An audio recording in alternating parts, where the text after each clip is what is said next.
अस्सलाम वालेकुम, खुशामदीद दोस्तों। दोबारा हाज़िर हूँ आपकी खिदमत में एक बार फिर बहुत ही ज़बरदस्त मालूमाती वीडियो के साथ। नाज़रीन, जैसे कि मैंने अपनी लास्ट वीडियो में आपको पर्ल हार्बर अटैक का एक पूरा मंज़र बताया था, ठीक उसी तरीके से आज मैं आपकी पेश खिदमत में लाया हूँ एक ऐसी हकीकत पर मबनी वीडियो जो तारीख़ के सबसे ख़तरनाक वाक़यात में से एक वाक़या है। दोस्तों, ये पर्ल हार्बर पर हमले का एक ज़बरदस्त रद्द-ए-अमल था जो अमेरिका की जानिब से किया गया। दोस्तों, मैं हिरोशिमा और नागासाकी पर होने वाले एटॉमिक तबाही को आज आप सबसे शेयर करूंगा। दोस्तों, सबसे पहले मैं आपको हिरोशिमा और नागासाकी पर हमले की अहमियत को बताना चाहता हूं कि क्यों इन दो शहरों को ही चुना गया हमले के लिए। नाज़रीन कराम, हमले से तकरीबन 1 साल कबल अमेरिका ने टारगेट के लिए जापान के 5 शहरों को चुना था, जिसमें कोकुरा, हिरोशिमा, योकोहामा, निगाता और नागासाकी शामिल थे। ये शहर अपने अपने एतबार से अहमियत के हामिल थे। अगर हम बात करें कोकुरा शहर की, तो सबसे पहला टारगेट कोकुरा शहर को बनाया गया था, मगर यहाँ बादल और आबादी ज़्यादा ना होने की वजह से इसको आगे चलकर कैंसिल कर दिया गया, क्योंकि एक ऐसी जगह को निशाना बनाना था जिससे जापान की मईशत को ज़्यादा से ज़्यादा नुकसान पहुंचाया जा सके। दोस्तों, अब अगर हम बात करें दूसरे शहर की, हिरोशिमा की, जो कि एक बड़ी बंदरगाह थी जहां बड़े बड़े इंडस्ट्रियल सेंटर थे और वहां मुख्तलिफ हेडक्वार्टर्स बने हुए थे, जहां से जंगी सामान और इनको बनाने के अमल पर तवज्जो दी जाती थी। और सबसे अहम बात कि वहाँ पर मुख्तलिफ जंगी तैयारे भी खड़े होते थे। दोस्तों, तीसरा जो शहर था जिसका इंतखाब किया गया शुरू में, वो था योकोहामा, जो कि एक अर्बन सेंटर था और वहाँ एयरक्राफ्ट्स बनते थे। उसके साथ साथ वहाँ पर इलेक्ट्रिकल इंस्ट्रूमेंट, मशीन टूल्स और रिफाइनरीज भी मौजूद थीं। चौथे नंबर पे निगाता सेलेक्ट किया गया था। ये भी एक बंदरगाह थी जिसे ज़्यादातर सामान की ट्रांसपोर्टेशन के लिए यूज़ किया जाता था। वहाँ मुख्तलिफ़ किस्म की स्टील और एल्युमिनियम बनाने वाली कंपनीज़ मौजूद थीं। अगर हम बात करें नागासाकी की, तो नागासाकी एक ऐसी बंदरगाह थी जहाँ पर ज़्यादातर बैरून मुल्क तिजारती काम को अमल में लाया जाता था, जो फितरी एतबार से भी बहुत अहमियत की हामिल थी और जिसको नुकसान पहुंचाकर जापान को सबक दिया जा सकता था। चूँकि यहाँ जापान के तमाम मिलिट्री वेपन्स और नेवल जहाज़ की रिपेयर मेंटेनेंस भी होती थी, इस वजह से भी इसको सेलेक्ट किया गया था। दोस्तों, उस वक्त अमेरिका और जापान दोनों ही न्यूक्लियर बॉम्ब बनाने में लगे हुए थे और यहाँ बात आ जाती है कि कौन सबसे पहले इस दौड़ में अव्वल आता है। इस पूरे अरसे में जर्मनी ने सबसे पहले एटम बम बनाने की उम्मीद जाहिर कर दी थी, क्योंकि एटम बम एक ख़तरनाक हथियार था और इससे कुछ ही मिनटों में जंग जीती जा सकती थी। अमेरिका को ये डर था कि जर्मन सबसे पहले बम बनाकर इस खित्ते को अपने नाम कर सकते हैं और आने वाले दौर में वो एक ताकतवर कौम तस्वूर किए जा सकते हैं। 1933 में डॉक्टर लियो ज़िलर्ड ने सबसे पहले न्यूक्लियर चेन रिएक्शन थ्योरी पेश की और इनको उस वक्त ये शक था कि शायद जर्मन भी बम पर काम कर रहे होंगे। इसीलिए उन्होंने उस वक्त के प्रेसिडेंट रोजवेल्ट को इस ख़तरे के तहत एक लेटर भी लिखा, जिसमें अल्बर्ट आइंस्टाइन के भी साइन करवाए गए। रोजवेल्ट, जो कि अमेरिकन प्रेसिडेंट थे, उन्होंने इस लेटर को बहुत ही ज़्यादा सीरियस लिया और एक नए प्रोजेक्ट की मंजूरी दे दी। उस नए प्रोजेक्ट का नाम रखा गया द मैनहट्टन प्रोजेक्ट। इसी अरसे के दौरान जापान ने 7 दिसंबर 1941 में अमेरिका के एक नेवल बेस पर हमला कर दिया, जिसके रद्द अमल में रोजवेल्ट ने 9 जनवरी 1942 को मैनहट्टन प्रोजेक्ट की ऑफिशियली मंजूरी दे दी, जिसका मकसद था 1000 डेज़ में, यानी कि 3.25 साल में एटॉमिक बम बनाकर इस जंग का पासा पूरी तरीके से अपने नाम किया जा सके। और रोजवेल्ट ने इस प्रोजेक्ट को लीड करने के लिए जनरल लेस्ली ग्रूव्स का इंतखाब किया। ग्रूव्स ने बग़ैर टाइम को ज़ाया किए तैयारियां शुरू कर दी।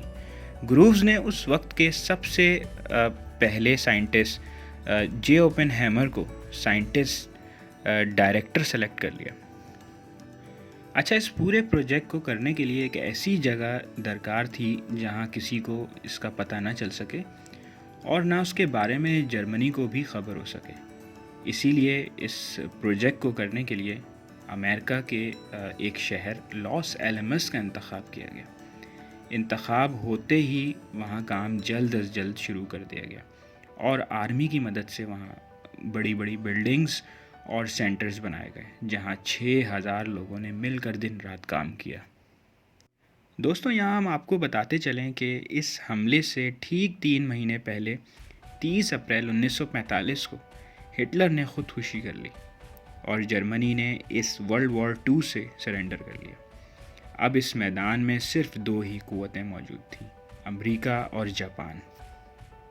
फाइनली जैसे जैसे दिन गुजरते गए, अमेरिकन की तैयारियों में मज़ीद तेज़ी आती गई और आखिरकार वो वक्त आ गया। हमले को करने के लिए अमेरिका ने Boeing B-29 super fortress aircraft और उस जहाज़ का नाम था अंगोला गे का इंतखाब किया, जिसने उस वक्त के सबसे ताकतवर एटॉमिक बॉम्ब, जो कि लिटिल बॉय के नाम से जाना जाता था, जिसमें यूरेनियम गन टाइप फ्यूजन था, जैसे ख़तरनाक वेपन को हिरोशिमा लेकर जाना था। दोस्तों, अंगोला गे दूसरी जंग अज़ीम में इस्तेमाल होने वाले सबसे बड़ा जहाज़ था, जिसको स्टेट ऑफ आर्ट टेक्नोलॉजी भी कहा गया था। इस बम को गिराने से पहले अमेरिका ने जापान को कोई वार्निंग जारी नहीं की थी और इस वक्त हिरोशिमा की कुल आबादी 340,000 से 350,000 थी।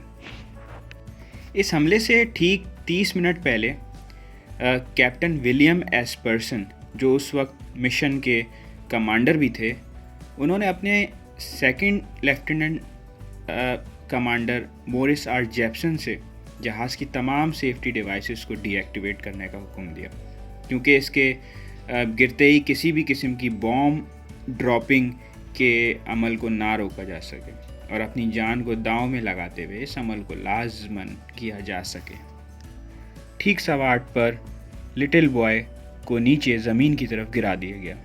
उस वक्त उसके अंदर 64 किलोग्राम यूरेनियम 235 मौजूद था, जिसने नीचे आने में तकरीबन 45 सेकंड लिए और उसको 9400 मीटर के फासले से गिराया गया और इस बम ने ज़मीन में गिरने से 580 मीटर पहले अपना काम दिखा दिया, क्योंकि वहाँ हवा तिरछी चल रही थी, जिसकी वजह से वो अपने टारगेट से तकरीबन 240 मीटर दूर एक आईओआई ब्रिज पर एक शीमा सर्जिकल क्लिनिक नामी जगह पर गिरा। इस बम के गिरते ही 16,000 टन TNT एनर्जी रिलीज़ हुई, जिसका नुकसान 11 किलोमीटर तक फैला। ये बम इतना ख़तरनाक और ताकतवर था कि इसके गिरते ही 70,000 से 80,000 लोग जलकर मर गए। उस वक्त वहाँ का टेम्परेचर 28 से 30 डिग्री सेल्सियस था, मगर उस न्यूक्लियर रिएक्शन की वजह से वहाँ का टेम्परेचर 6000 सेल्सियस तक जा पहुँचा। देखते ही देखते 30% शहर तबाह हो चुका। इस पूरे हमले में वहाँ मौजूद सिर्फ एक ही बिल्डिंग बची थी, जिसका नाम गैम्बाकू था, जिसको एक जीस आर्किटेक्ट जैन लेट्जेल ने कंक्रीट से बनवाया था। दोस्तों, ऑलमोस्ट सभी कुछ वहाँ पे तबाह हो चुका था। कुछ लोग जो वहाँ के रिहायशी थे, मगर कुछ ही फासले पर किसी काम के सिलसिले में गए हुए थे, वो बताते हैं कि वो धमाका इतना ख़तरनाक था जो क़यामत का सा मंज़र पेश कर रहा था और हर तरफ लाश ही लाश फैली हुई थी। 7 अगस्त को योशियो निशिना कुछ साथी के हमरा वहाँ गए और तबाही का जायज़ा लिया और जापानी हुकूमत को सारा अहवाल सुनाया। जापान उस वक्त तक अपनी हार तस्लीम करने को तैयार ना था और पलटकर वार करने की तैयारियां करने में लगा हुआ था, लेकिन उसका भी मौका उसको ना मिल सका, क्योंकि इस हमले के फ़ौरन बाद 9 अगस्त 1945 को अमेरिका ने दूसरा हमला भी नागासाकी पर कर डाला। दोस्तों, नागासाकी जो कि उस वक्त जापान की एक बहुत बड़ी सी पोर्ट समझा जाता था, जहां इंडस्ट्रियल एक्टिविटीज़ और जहाज़ की प्रोडक्शन को भी अमल में लाया जाता था। और वहाँ मशहूर 4 कंपनीज़ भी मौजूद थी जो कि इस पूरी मिलिट्री एक्टिविटीज़ में जापान का बहुत बड़ा साथ दे रही थी। Mitsubishi shipyard, electrical shipyard, arm plants, steel और एल्युमिनियम बनाने के बड़े बड़े प्लांट्स भी वहाँ पे मौजूद थे। दोपहर के 2:45 बजे का टाइम था। अमेरिका ने अपना एक जहाज़ बॉक्स स्टार फैटमैन को लेकर जापान के शहर नागासाकी भेजा। फैटमैन जो कि प्लूटोनियम इम्पल्जन टाइप न्यूक्लियर वेपन जिसमें शामिल था, जो 21,000 किलोग्राम मवाद लेकर जापान की तरफ रवाना था। फाइनली नागासाकी पर फैटमैन को गिरा दिया गया, जिसके गिरते ही फ़ौरन 40,000 से 80,000 लोग जलकर मर गए। सेम उसी तरीके से वहाँ का टेम्परेचर 6,000 सेल्सियस से भी ज़्यादा रिकॉर्ड किया गया, जिसकी गर्मी ऐसी थी जैसे मानो सूरज ही ज़मीन पर आ गया हो, जिसने तकरीबन 3.2 किलोमीटर के एरिया को अपनी लपेट में ले लिया। दोस्तों, ये एक ऐसा ख़तरनाक न्यूक्लियर बम था जिसके गिरते ही कुछ ही दिनों में रेडिएशन ने सही मायनों में तबाही कर दी। दोस्तों, इस तबाही से आफ्टर इफेक्ट बहुत बड़ी तादाद में सामने आए। काफ़ी अरसे तक वहाँ लोग मुतासिर होते रहे। इस हमले के ठीक 6 दिन बाद जापान ने सरेंडर कर लिया और इसी तरह वर्ल्ड वॉर 2 का अख्तिताम यूएसए की यानी कि अमेरिका की जीत के साथ हुआ। दोस्तों, उम्मीद करते हैं आज की वीडियो आपको पसंद आई होगी और मज़ीद ऐसी वीडियो देखने के लिए हमारे चैनल को लाइक करें, सब्सक्राइब करें और बेल आइकन के बटन को ज़रूर प्रेस करें। मिलते हैं आपसे अगली वीडियो में। जब तक के लिए अल्लाह हाफ़िज़।